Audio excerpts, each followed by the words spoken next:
Oi, gente! Faz muito tempo que eu tô treinando na minha cabeça pra vir aqui. E eu estou, assim, empurrando com a barriga. E Deus fica me incomodando, mas me incomodando mesmo. Falei que eu ia começar a fazer isso e Deus foi me dando algumas ideias. E tem também uma situação que tem ocorrido comigo que eu sinto muito forte Deus me chamando, é pra compor. Eu sempre cantei desde criança, em coral, na igreja. E na adolescência em diante, comecei a fazer alguns solos. Foram grandes desafios pra mim, que eu era muito tímida. E Deus foi conduzindo as coisas de uma certa forma que hoje eu prego em igreja super tranquilo. Até bem empolgada, assim. Só que não era assim antigamente. Mas eu comecei a seguir algumas pessoas e a assistir o sermão de algumas pessoas, principalmente da Maísa Ribeiro. E ela me motivou demais na questão de ter coragem em falar a verdade, sabe? Além de outras coisas também, outras experiências com Deus. Mas principalmente quando você visualiza alguém fazendo e aquela pessoa te inspira.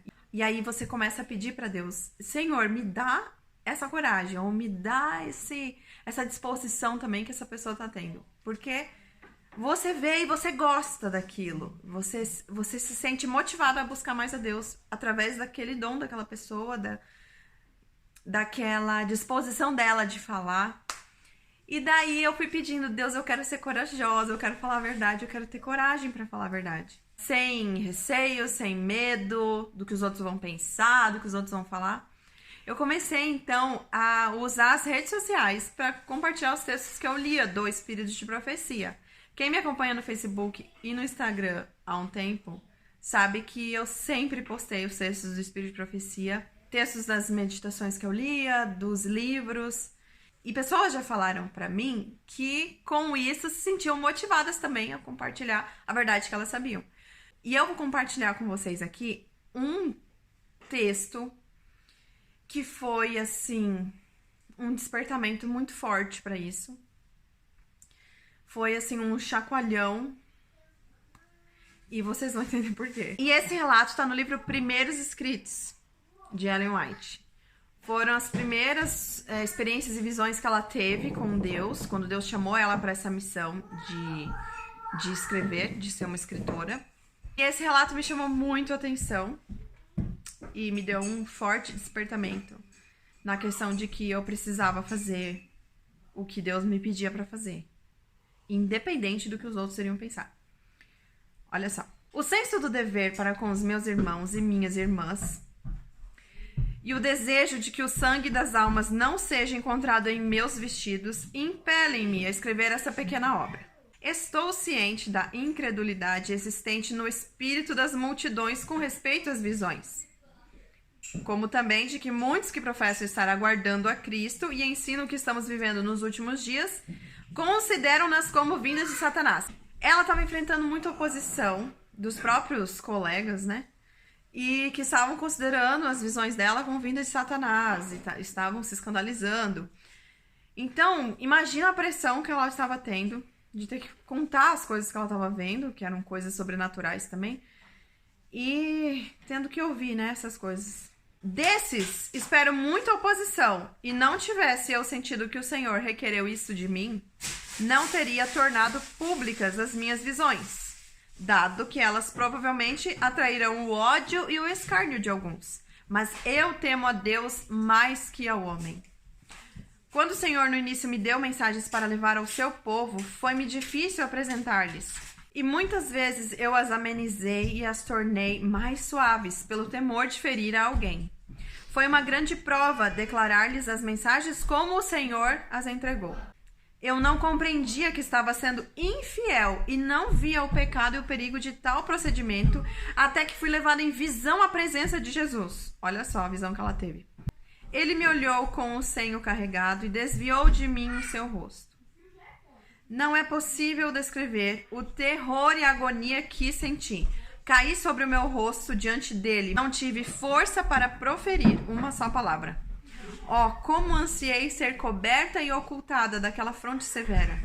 Pude então compreender um pouco de como se sentirão os perdidos ao clamarem aos montes e às rochas: caí sobre nós e escondei-nos da face daquele que se assenta no trono e da ira do Cordeiro. Nessa ocasião, um anjo mandou-me levantar, e o quadro que os meus olhos enfrentaram dificilmente poderá ser descrito. Presta atenção nisso aqui. Um grupo foi apresentado diante de mim, cujos cabelos e vestes estavam em desalinho e rasgados, e cujos rostos eram o quadro do desespero e do horror.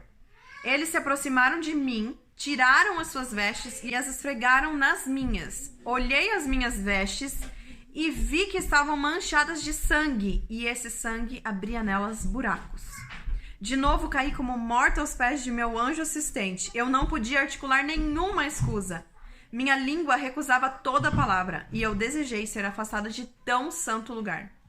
De novo o anjo ergueu-me e disse: este não é o teu caso agora, mas esta cena foi apresentada diante de ti para que saibais qual será a tua situação se negligenciares declarar aos outros o que o Senhor te tem revelado. Mas se fores fiel até o fim, comerás da árvore da vida e beberás do rio da água da vida. Terás que sofrer muito, mas a graça de Deus é suficiente. Senti-me então disposta a fazer tudo o que o Senhor requeresse de mim, a fim de ter a sua aprovação e não experimentar o seu senho severo.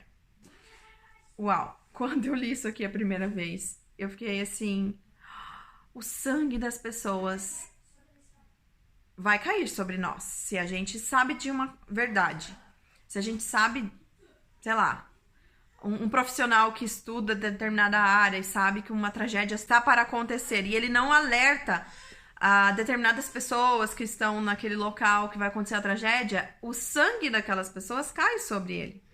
Ele poderia ter alertado aquelas pessoas.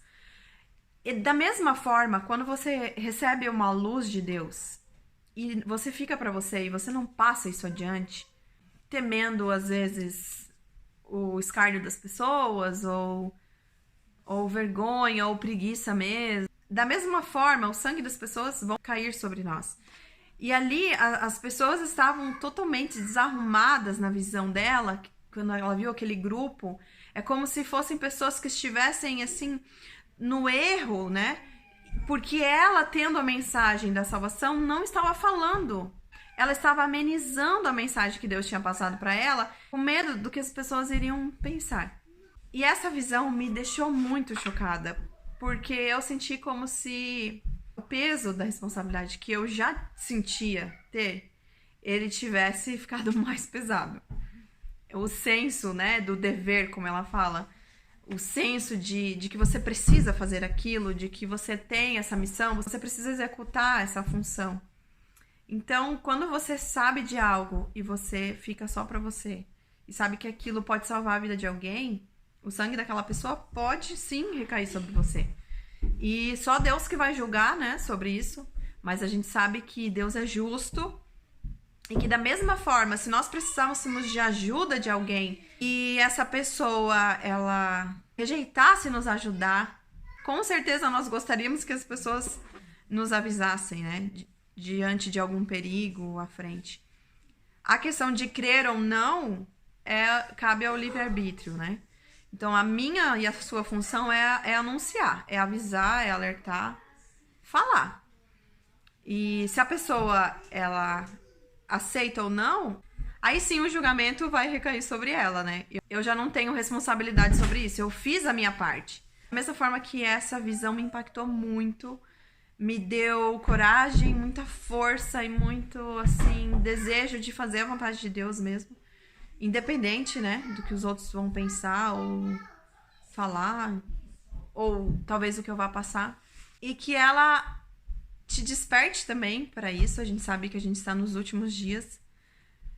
Muitas coisas estão acontecendo, muitas pessoas estão pedindo explicações. É só você começar a olhar nos comentários na internet de posts referentes a profecias, a tragédias que estão acontecendo. Sempre tem muita gente falando, é Jesus voltando. mas como ele vai voltar, quando ele vai voltar, de que forma, o que eu devo fazer, como eu devo me preparar. E tudo isso foi deixado para nós no Espírito de Profecia, que tá aqui atrás de mim. Eu quero começar a falar muito sobre esses livros, compartilhar os trechos que eu já li, que eu mais gostei, que mais me chamaram a atenção. E que com certeza eles vão edificar a tua vida também, assim como edificaram e estão edificando a minha. E se você tem alguma experiência com essa visão também, com esse livro, conta aqui nos comentários. E a gente vai começar a trocar muita informação sobre isso. Beleza? Um beijo, até a próxima.